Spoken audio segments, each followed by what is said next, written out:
Hello, everyone.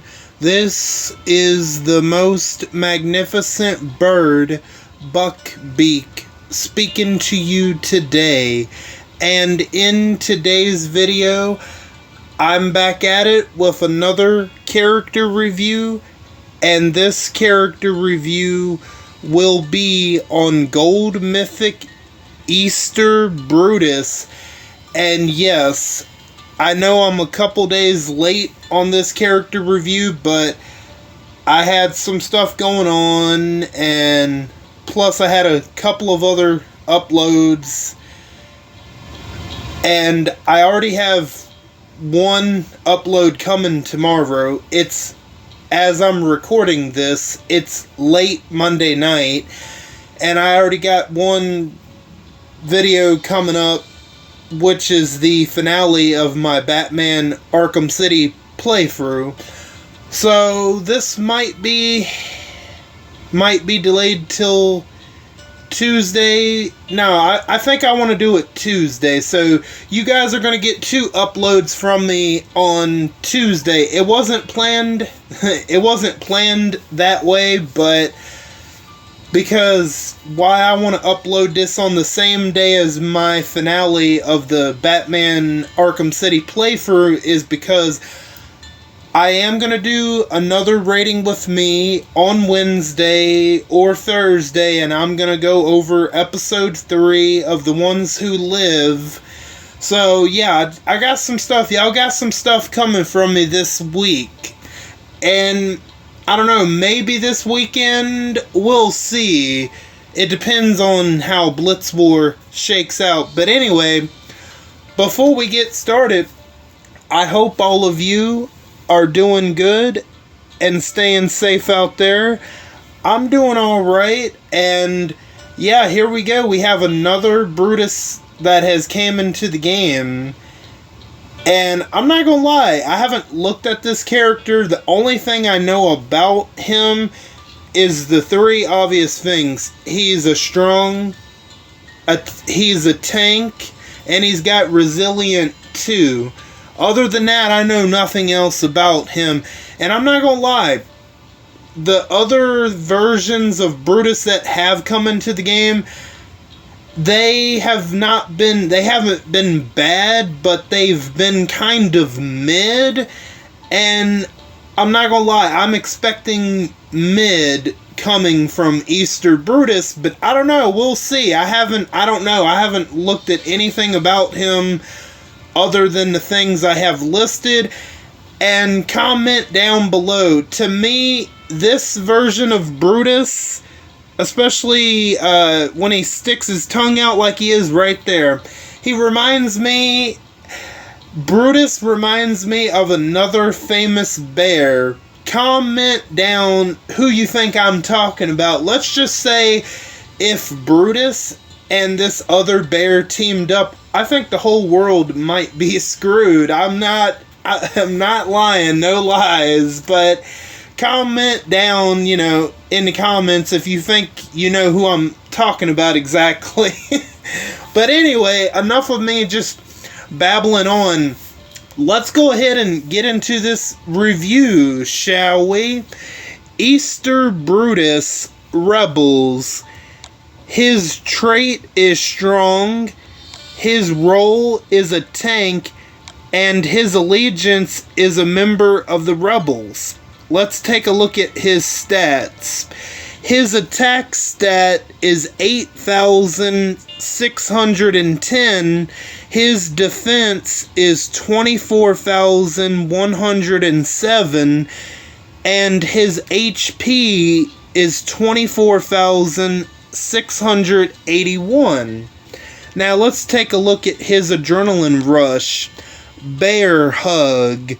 The recharge rate is 55 AP, so that's a little bit faster than most gold mythics. Deal 25% of this fighter's max HP as damage to an enemy when on the defense team, plus 25% damage, and afflict a line of enemies instead. All teammates get 100% defense for 2 turns. This fighter gets camouflage for the rest of combat. So, okay, so even though Easter Brutus is a tank, you will be dealing 25% of his max HP as damage to an enemy if you're on the offensive, but if you are on the defensive team, which you won't be able to see because, you'll be defending from other players and whatnot, he will instead deal that 25% damage to a line of enemies instead of just one enemy, which, I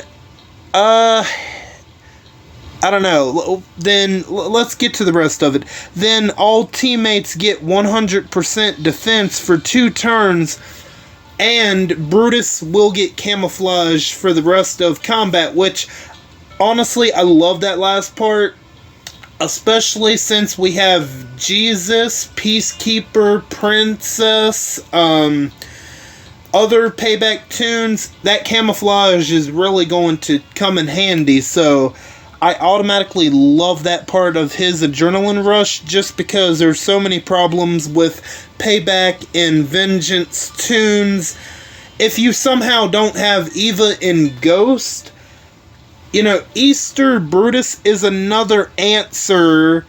It's another kind of answer for vengeance and payback.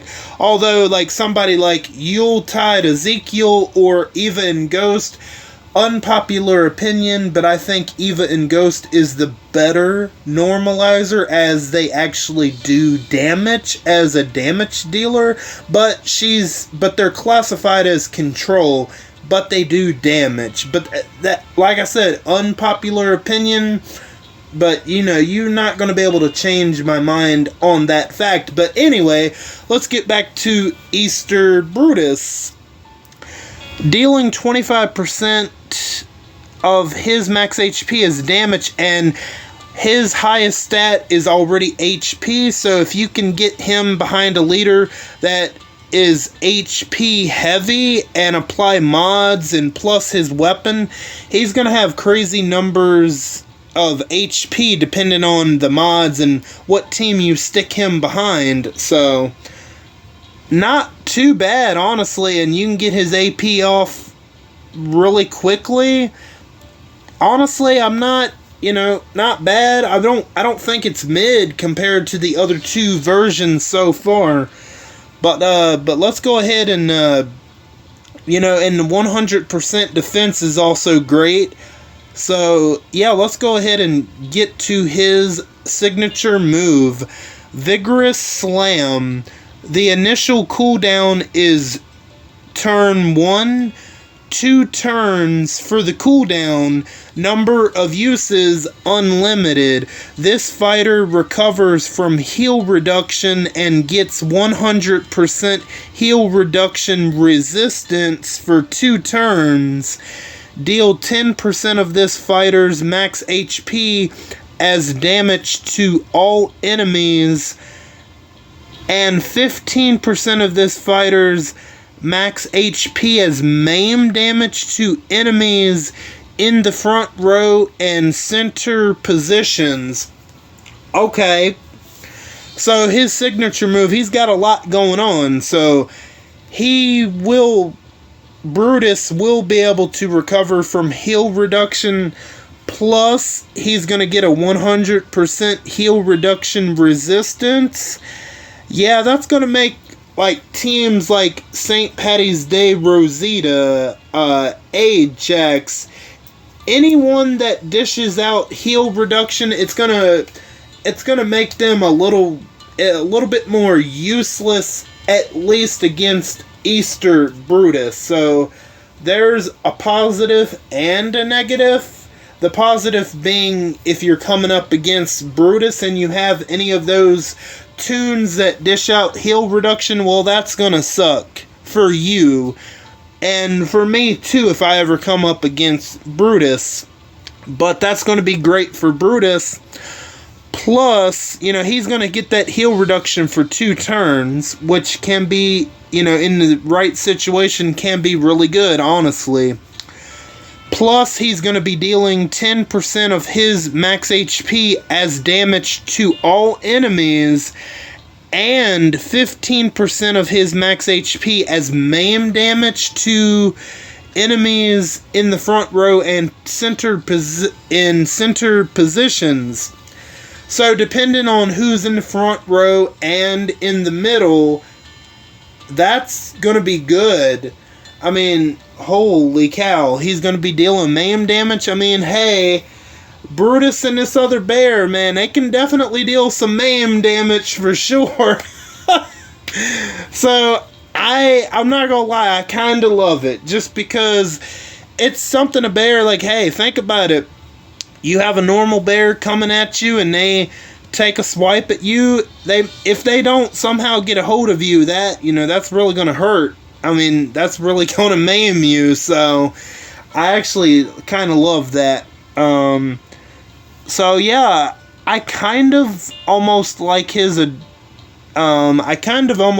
signature move a little bit more, but I don't know, that camouflage on his adrenaline rush, is also pretty good, so I don't see anything too bad so far. Now, I know he's a promo, so I can see why people would want to pull for Easter Brutus, but then again, let me think, have the other 2 versions of Brutus, were they promos? No, I don't think they were. I think the other 2 versions of Brutus were part of events. I'm pretty sure, yeah. Because I have the other 2. I won't be able to get this one. But so far, the signature move and adrenaline rush are pretty good, I would say. Let's take a look at his mythic abilities. Strength, 40% critical hit resistance, 100%. I would level this one up because it's only going to help with his kit, so no time to really talk about, no need to spend a whole lot of time talking about strength. Go ahead and level that one up all the way, 100%. Thick hide, when attacked by a damage roll enemy, reduce damage taken by 80%. Wow. So, not only does he have Resilient 2, which we will get to that. I have no idea what the difference between Resilient, the normal Resilient, and Resilient 2. I have no idea. This is new to me, so we'll get there. So, Thick hide. So, when he's attacked by a damage roll enemy, he's going to reduce the damage taken by 80%. Oh man, the potential for that. It's like you're practically not even going to scratch him. I mean, that's the effect of that, right? And I can imagine what Resilient 2 could be. Is he going to resist more stuff? Or I don't know. We'll definitely get to it because I have no idea. I just because these specialist skills, specialist skills, they don't need 2 of everything, I feel like. I don't know, but we'll get to it. But Thick hide, I feel like since he's a defensive tank, Thick hide is definitely only going to help. It's only going to help Brutus. So yeah, every time a simple hit, adrenaline rush, he's going to reduce that damage by 80%, which is absolutely insane. So yeah, I would definitely level that one up. Easter snacks, when being targeted by a signature move, this fighter heals 50% of their max HP for the next 2 turns. If you want to be more annoying, just to be annoying, Easter snacks is a really good one to go ahead and level up. Because, say, what if you're at the beginning of a battle and you have all 5 opposing enemies attack Brutus with signature moves? He's only going to heal that damage. he's gonna heal 50% of that max HP, and depending on how high his HP can go, it's already the highest stat without mods, without really messing with the, without leveling up his weapon. I mean, upgrading his weapon. That alone is, like, it's going to be there to be annoying, absolutely, and you want to make it impossible, you want to make it more difficult for your enemies to take Brutus out. So, yeah, Easter Snacks, I feel like, is a really good one, honestly. Not much to say. Signature Sweetness. Reduce signature move damage taken by 70%. Here you go. Easter Snacks and Signature Sweetness is gonna go... They're gonna work together like peanut butter and jelly. You know what I mean?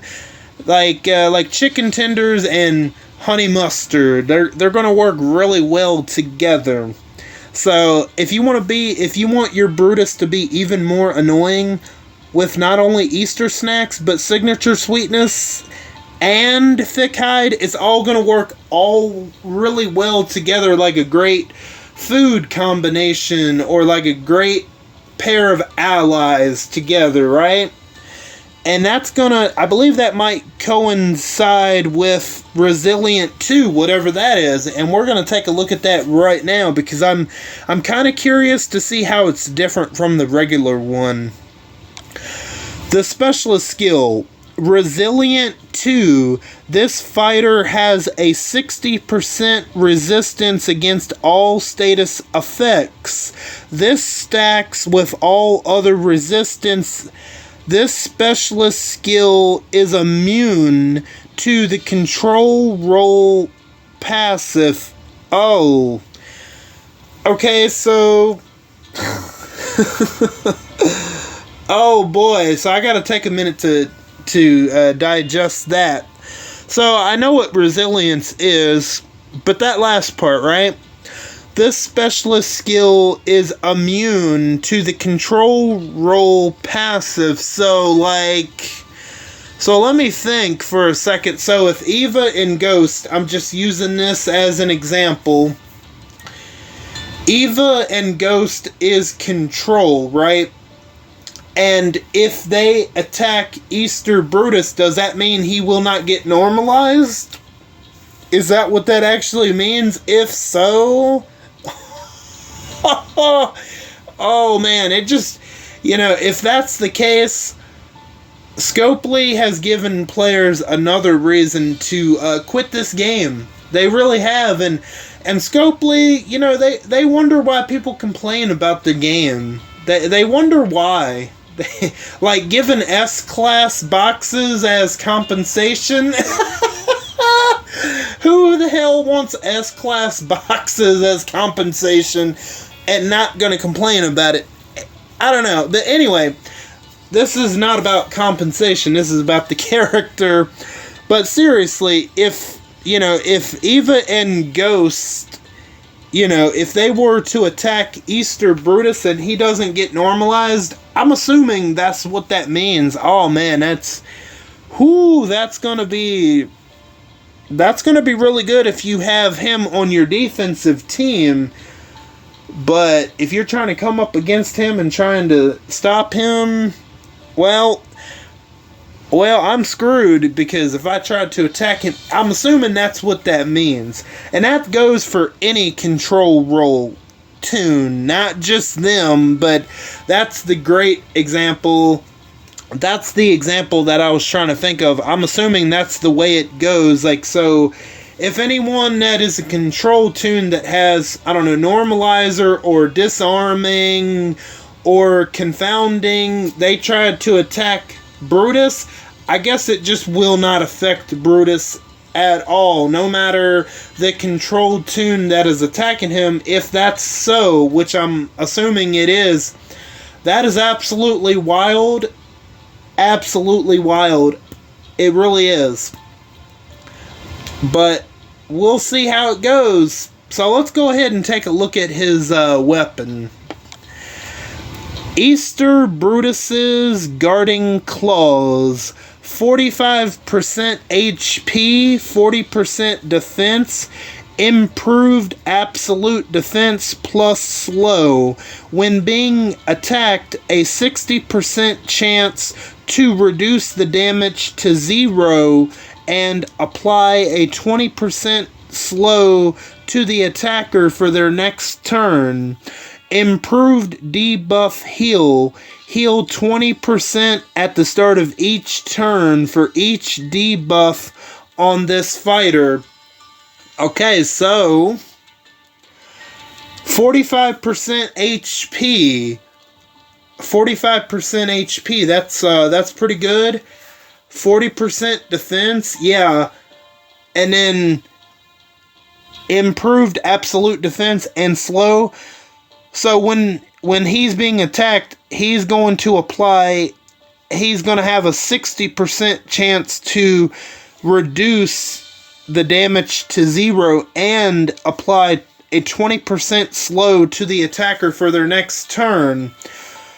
Plus, he will heal 20% at the start of each turn for each debuff of this fighter. So, honestly, it wouldn't make no sense to apply attack because he's mostly going to be on defensive teams. I would have a hard time imagining that he's going to be on a offensive team, you know what I mean? The more defense, more HP he has for him, the better for him. So, would I split the HP and defense up, or would I go all the way in? So, let's see. Even if you go all the way in with 55% HP, you could still go up 45% defense. So, even if you go all the way in on his HP, which is probably what I would do, you still have another slot to try to go to 45% defense and then still have 55% HP. Honestly, that's probably what I would do. Although you could go like 50 HP, 50% defense if you want to do that. If you want to even it out between the both of them, which that might not be a bad idea. I think it depends on what mods you personally have in your inventory. So, I probably would go 55 HP, 45% defense. But who knows? Depending on your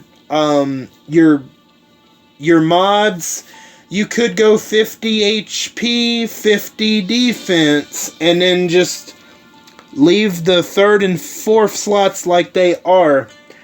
There's not too many ways you can honestly go that would work, I don't think. So yeah, I like that little animation. So yep, the same animation as the other two Brutuses, and yeah, he looks like he's been through a forest, just, hunting down some guests, maybe some park rangers, all the works. And he's got some armor to protect him. So, yeah, I really like the look on him, and especially the artwork here with, is that Davy? Yeah, Davy, Brutus, and the Scotsman. I mean, they look like they're having a ball, but is this before Brutus has went wild on people and has just tore them apart? Or is this after? And maybe they know it and they just don't really give a damn. Or maybe they don't know. It could go either way. I mean, it looks like maybe they're in part of a... I mean, they do have an umbrella, so maybe it's part of a beach side. Who knows? Maybe they're not in a forest or a park. Maybe they want the whole beach to themselves and they're just running off beach goers, whether if they get out of there alive or not. I don't know if them two really care, or they probably know. If they know, they probably don't care. Who knows? But yeah, so This might be the best version of Brutus. I mean, he could end up turning out to be mid, but maybe he won't be mid, actually, because of Resilient 2. So, I'm going to say this. I think this is a bold statement, but I'm going to go ahead and say this now. I think this is absolutely going to be the best version of Brutus because of Resilient 2 alone. All the other stuff is a nice little bonus, but Resilient 2 is gonna make or break this game for a lot of people. Which, I mean, people aren't gonna stop complaining about this game, which, I mean, hey, they have every right to complain. Whether if you agree with the complaining or not, well, don't be a suck up for Scopely and kiss them where the sun don't shine. No, don't do it. Like, the game is only going to continue to get worse. And if you are a new player thinking about, I will give you my recommendation. If you are a new player thinking about coming into the game, or if you're a player that has retired for, say, like 4 or 5 years, you haven't played the game, I wouldn't recommend coming into the game. I wouldn't. Just let Scope, they're going to continue to make terrible decisions, and let them, let their tower of greed, just let it burn. Just let them find out the hard way. That's all I got to say. They used to make good decisions, but, I don't know. Greed has gotten to them. It absolutely has. And there's no shame in saying that. But yeah, that's my recommendation. If you've quit for like even a year, 2, 3, 4, 5 years, a year or 5 years you haven't played this game, I wouldn't come back. I would not come back. It's gotten worse. If you can believe it, which, But anyway, same if you're a new player, I wouldn't even bother. Nope. Play something else. Honestly, just don't do it, man. But anyway, what are your thoughts on Gold Mythic Easter Brutus? Are you going to be pulling for him? And if you have pulled for him, how are you enjoying them? How are you enjoying him? And if you haven't pulled for him, why aren't you going to pull for him? I'm simply not going to pull for him because I wouldn't have enough tokens to get all 5 copies of him, and I hate not being able to have all 5 copies of a tune. That's why I don't pull as often as a lot of other people probably do, because I want to have all 5 copies. I hate that I only have Morgan Unhinged at LB2. It's still eating me up inside. I would have just rather not pulled for him at all, but who knows? Maybe he'll come back around one day where I can get that one final copy of him. But anyway, this is not about Morgan, but if you have pulled for him, how many copies of him have you gotten? And, if you have not pulled for him, what are your reasons for not pulling for him? And if you have any other thoughts about Easter Brutus or the state of The Walking Dead Road to Survival just in general, let me know down in the comments. I want to thank each and every one of you for stopping by and for your continued support. Or if you're new, welcome in for the first time. All of you are very awesome, and I thank you again. And don't forget to hit the bell and switch on all notifications so you know the second I upload to YouTube. I am Beak, and I'm gonna go fly away back to my nest. Until next time, bye guys.